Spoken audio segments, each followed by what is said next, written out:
Great news for the XTool D1 Air Assist kit. Got mine in, got it installed, everything's hooked up.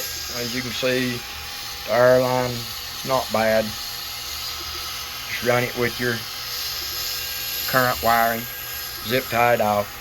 The really good thing with this one is the new kit they're sending out has the on and off switch in it. I know that was a complaint from the guys that got these to review them beforehand, before everybody else did. So they have included that. It works out really good. As you can see, it's real clean engraving with the air assist on. It makes a big difference.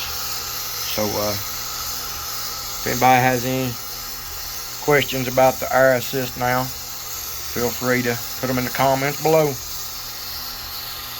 Till next time, God bless.